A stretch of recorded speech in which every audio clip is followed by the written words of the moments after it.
कोल्हापुरामधील वसगडे गावात तुझ्या जीव रंगला या मालिकेचं शूटिंग चाललंय।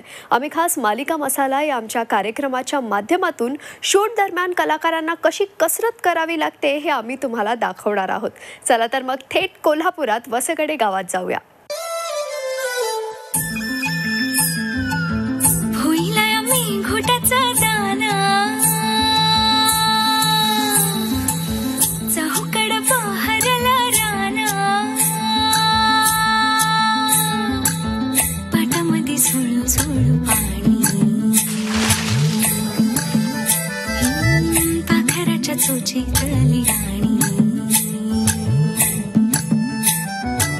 शेतामध्ये राबणारा लेक काळ्या मातीचा, राखडा तो भरत माझा भाळाच्या छातीचा, वेडापिसा छंद असा लागला तुझ्यात जीव रंगला, तुझ्यात जीव रंगला, तुझ्यात जीव रंगला, तुझ्यात जीव रंगला।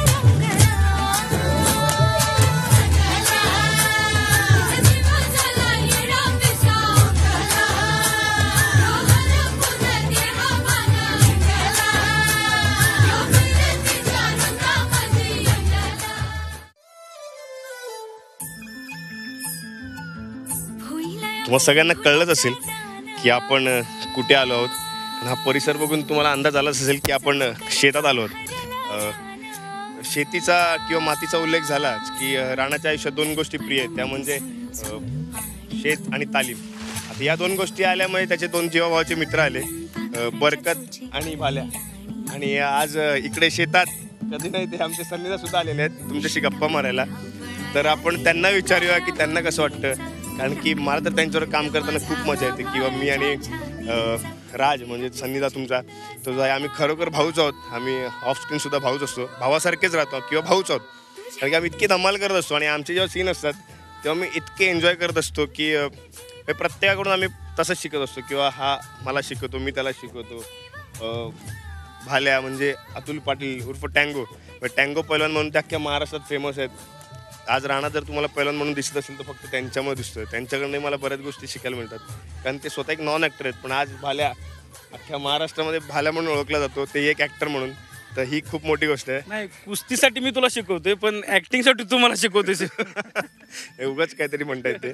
आणि बरकत जो शेतात असतो, गायकवाडांचं आमचं शेत सांभाळतो, म्हणजे फक्त की तिकडे काम नाही, ते स्वतःची जमीन म्हणून तिकडे काम करत असतो। बरकत बरोबर बरेच किस्से आहेत माझे, ते आपण ऐकूयात। आपण बरकतला पण विचारूया, तुला कसं वाटतं? खूप छान वाटतंय आणि हे आमचं सगळं असं लाईव्ह लोकेशन आहे, तर इथं खूप मजा येते काम करायला। खरं तर आमचं सगळं युनिट खूप कष्ट करतंय। आता खूप इकडं ऊन आहे, पण सगळे एकदम म्हणजे एकदम झोकून देऊन काम करतात। आता जाऊया आपण राणाचा भाऊ म्हणजे सन्नीदा राजला पण आपण विचारूया। आपण 500 भाग पूर्ण केलेले आहेत आणि एक नवीन आपण आता काय म्हणतात नवीन पाऊल एक आपण टाकलेलं आहे आता सिरियलकडे।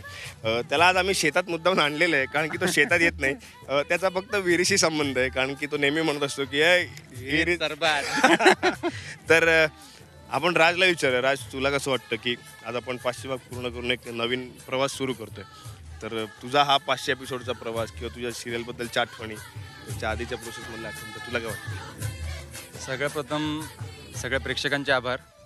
आणि 500 भाग पूर्ण होणं हे एक स्वप्नच वाटतं की इतक्या मेहनतीने केलेली सिरियल, ही सगळ्यांची मेहनत, रायटिंग टीमपासून, क्रिएटिव्ह टीमपासून, direction team, actors, spot boy, technical team आणि तुम्ही प्रेक्षक, तुमच्या सगळ्यांच्या या मेहनतीचं हे फळ आहे। आता तुम्ही बघत असाल तर मागे आत्ताही इतक्या ह्या उन्हामध्ये इतकी सगळी माणसं उभी आहेत इथे, ती ह्या सिरियलवरचं प्रेम आहे ज्याच्यामुळे ते इथे पोहोचलेत। ह्या इतक्या रखरखत्या उन्हात आम्ही शूटिंग करत असतो, पण ह्या सगळ्यांच्या प्रेमामुळे ते ऊन असं वाटतच नाही। ही यांच्या मायाची सावली आहे, ही अशीच राहावी, अजून 500 भाग पूर्ण होतील। नक्की नक्कीच। आता सगळे आले, सन्नीदाचं आपण विचारलं की त्याला काय वाटलं, भाल्याला पण विचारलं, पण भाल्याकडला आज विचारूया की भाल्यादा तुम्ही सांगा तालमीत आपण कसा होता, तालमीचा प्रवास कसा होता, किंवा तुम्हाला काय वाटलं होतं म्हणजे तुम्हाला माहितीच नव्हतं की आपण काय करतोय, काय सिरियल करतोय का फिल्म करतोय का, हा आपण सगळं गुपित ठेवलं होतं. फक्त सांगितलं होतं की हा मुलगा याला शिकवायचा आहे. पण खरंच मला म्हणजे मी टँगोच म्हणेन, कारण की ते माझे वस्ताद आहेत, त्यांनी मला कुस्ती शिकवली आहे.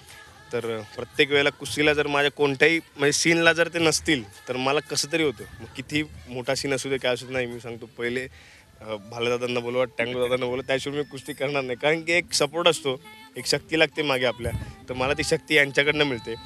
तर त्यांना विचारूया. आणि तुम्हीसुद्धा आपल्या प्रेक्षकांना जे व्यायाम करतात किंवा त्यांना व्यायामाची आवड निर्माण व्हावी, तर आपण काय असते तालमीत, आपण कशी कसरत करतो, त्याचं डाएट काय असतं, तर तुम्ही त्यांना पण सांगा की पहिलवान किती मेहनत घेतात. कारण मी एक पैलवानच आहे आणि पैलवानाला कष्ट करायला जास्त लागते.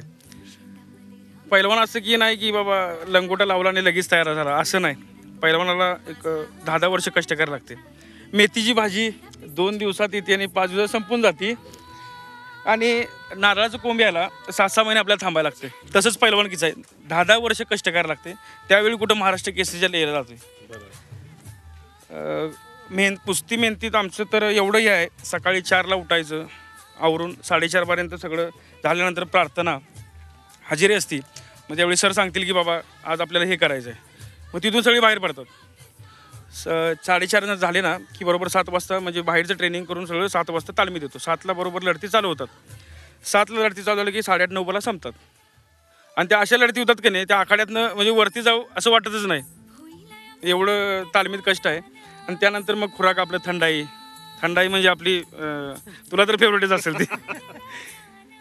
थंडाई म्हणजे त्यात बदाम ते सगळे येते ना, ते शरीर आपलं थकवा म्हणजे पूर्ण घालवतं, शरीर गार करते थंडाई. त्यानंतर दूध, केळी, एवढं पैलवानकीचंही आहे. पैलवान बनणं इतकं काही सोपं नाही, कारण की आपल्याला असं वाटतं माती आहे, मातीत लागत नाही. त्याच्यामध्ये सगळं त्यात दूध असतं, तूप असतं, 5-7 प्रकारचे त्यात पदार्थ टाकून ती माती मऊ केलेली असते, जेणेकरून ती माती चांगली व्हावी, त्याचा कोणाला त्रास होऊ नये किंवा त्याचं इन्फेक्शन होऊ नये कोणाला. त्यामुळे ती अशी इतकी छान केलेली असते माती. पण तुम्हाला सांगतो की आपण जे तुम्ही बघतो किंवा एखादा कलाकार ती भूमिका सादर करत असतो, तर ते दिसायला तुम्हाला सोपं वाटतं किंवा आम्हाला पण करताना आम्ही करतो, कारण आम्हाला हे शिकवत असतं. आमच्या मागे उभे असतात, आमच्या मागे 60-70 जणांची टीम उभी असते. डिरेक्टर असतात, ज्यांनी लिहिलेलं कथ, आमचे रायटर्स असतात, क्रिएटिव्ह असतात, हे सगळे लोक आमच्या मागे असतात. त्यामुळे आम्हाला एक तो हुरूप येतो करायला. पण खरंच जेव्हा आम्ही बघतो की पहिलं मी स्वतः, कारण की हा जवळून अनुभव घेतलेला आहे की हे नाही, हे 2-3 महिन्यात किंवा 6 महिन्यात होणारं असं नाही आहे. पैलवानकी करायला नक्कीच खूप मेहनत लागते. कारण की मी तेव्हा होतो तेव्हा 3-3, 4-4, 5-5 वर्षाची मुलं येतात तालमीत रोज संध्याकाळी आणि कसरत करत असतात, खुराक करत असतात त्यांचा. तर ही जेव्हा प्रोसेस होते, जेव्हा ते कुठे मोठे होतात आणि त्याच्यानंतर ते महाराष्ट्र केसरी किंवा नॅशनल लेवलला, इंटरनॅशनल लेवलला जातात. ज्या पश्चिम महाराष्ट्रामध्ये पैलवानकी आपल्या भारताचा एक खेळ आहे मोठा, जो महाराष्ट्रातल्या आपल्या पश्चिम महाराष्ट्रात कोल्हापुरात जास्त चालू झाला, शाहू महाराजांनी चालू केला होता, तेव्हापासून हा खेळ चालू आलेला आहे. आणि त्या भागात मी तो खेळ शिकून किंवा पैलवान बनून आज मी कुठेही जातो तेव्हा मला पैलवान वज्रकेशी राणादा म्हणून हाक मारतात. त्यामुळे खूप बरं वाटतं, छान वाटतं आणि खूप अभिमान वाटतो की लोक मला पैलवान म्हणतात. होईल मी घोटाचा दाना चहूकड बहरला राना पाटामध्ये झुळू झुळू पाणी पाखराच्या चोचीतली राणी शेतामध्ये राबणारा लेक काळ्या मातीचा राखडा तो मर्द माझा भाळाच्या छातीचा वेडा पिसा छंद असा लागला तुझ्यात जीव रंगला तुझ्यात जीव रंगला तुझ्यात जीव रंगला. आता आम्ही नुकतेच 500 भाग पूर्ण केलेत आणि प्रेक्षकांचा आशीर्वाद, झी मराठीचा आशीर्वाद आणि तुम्हा सगळ्यांचा आशीर्वाद मिळून आणि 500 एपिसोड आमचे लवकरात लवकर पूर्ण हो अशी मी ईश्वराच्या प्रार्थना करतो. आणि राणा आता मातीमध्ये जाई, एक डाव होऊन जाऊ दे की आल्या होऊन जाऊन दे डाव. हे बरं कधी बघूया, होऊन जाऊन दे.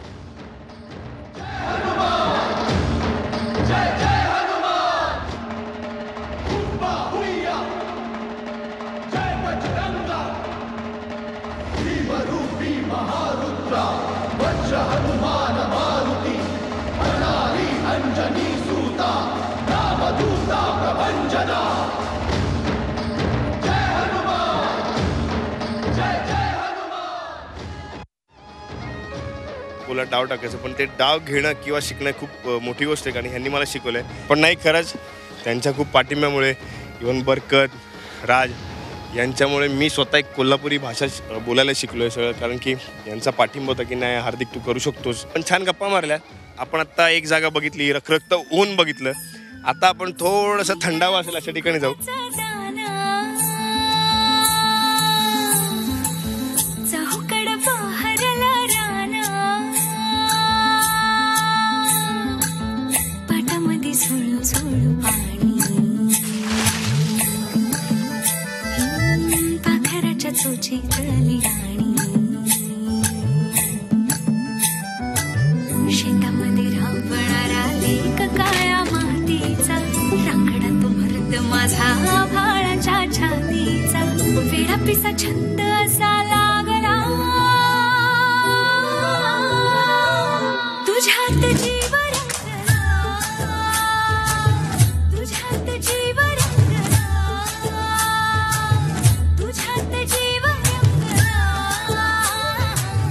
तुझ्यात जीव रंगला.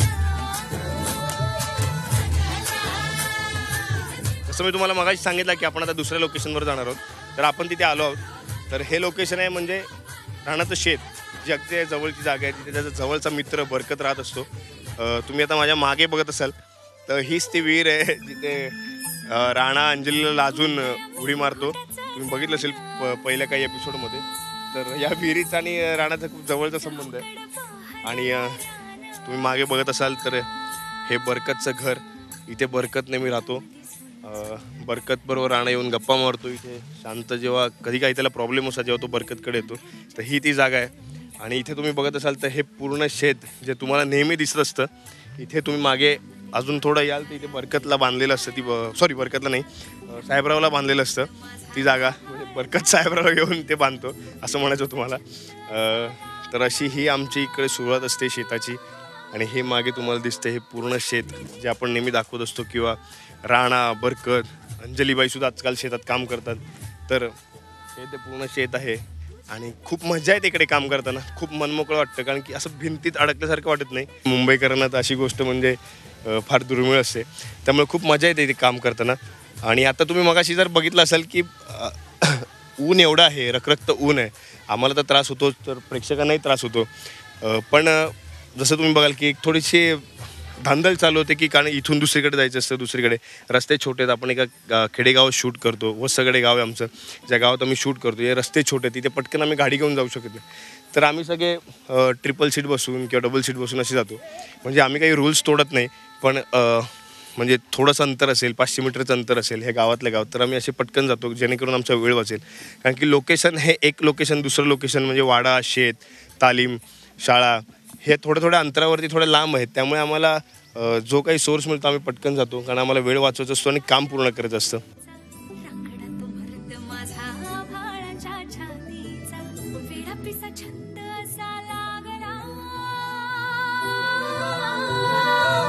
तुझ्यात तर आत्ता आपण परत माझ्या गँगकडे आलो आहे. तर आता मी सन्निधाकडे देतो. सन्निधा थोडी शेताबद्दल तुम्हाला माहिती देईल. म्हणजे तुम्ही पण थोडे शॉक व्हाल, पण त्याला खूप माहिती आहे. तो माहिती सांगेल तुम्हाला. नमस्कार. सिरियलची मॅक्झिमम शूटिंग ही शेतामध्ये किंवा ऑन लोकेशन गावातल्या काही जागांमध्ये होत असते. आणि एक प्रेक्षक म्हणून जेव्हा मी ह्या सिरियलच्या आधी एखादी सिरियल म्हणा किंवा मूवी म्हणा असं बघत असताना मला नेहमी असं वाटत होतं की जेव्हा पण बघतो आपण पंजाबमधले मोठे मोठे असे शेत दाखवतात, फुलांच्या बागा, टॉप व्ह्यू चाललं आहे, सगळं पंजाबचं शेत दिसतंय, सगळं दिसतंय. माझी ही खंत असायची की सर कोल्हापूरमध्ये पण ह्या सगळ्या गोष्टी आहेत, ह्या लोकांपर्यंत पोचत का नाहीत. आता तुम्ही इथे फक्त कॅमेरा फिरवला तर सगळं ऊसाचं शेत एवढं पसरलेलं, इतकं मस्त, या शेतकऱ्यांची मेहनत ही सगळी लोकांना का दिसत नाही. ही फक्त कोल्हापूरमधल्या काही ठराविक लोकांना दिसते. आणि या सिरियलचं सगळ्यात मोठं यश हेच आहे की शेतकऱ्यांची ही मेहनत ही अख्ख्या महाराष्ट्रात म्हणू नका अख्ख्या जगात पोचलेली आहे.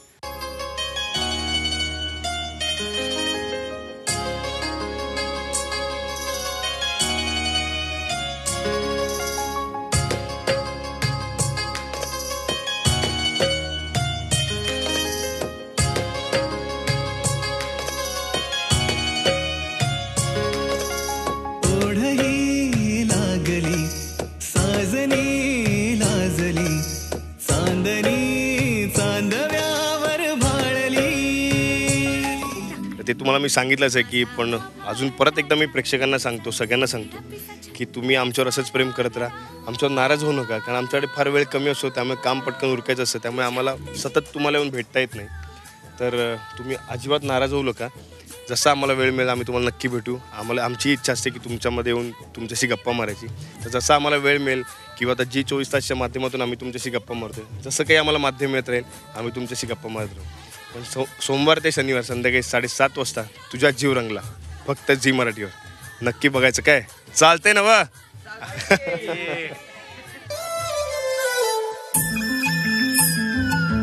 होईला मी घोटाचा दाना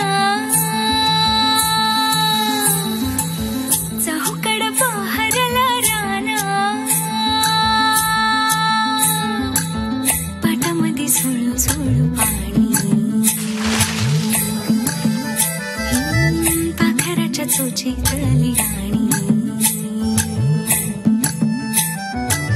शेतामध्ये राबणारा लेक काळ्या मातीचा राखडा तो मर्द माझा भाळाच्या छातीचा वेडा पिसा छंद असा लागला तुझ्यात जीव रंगला तुझ्यात जीव रंगला तुझ्यात जीव रंगला तुझ्यात जीव रंगला जीव झाला येडा पिसा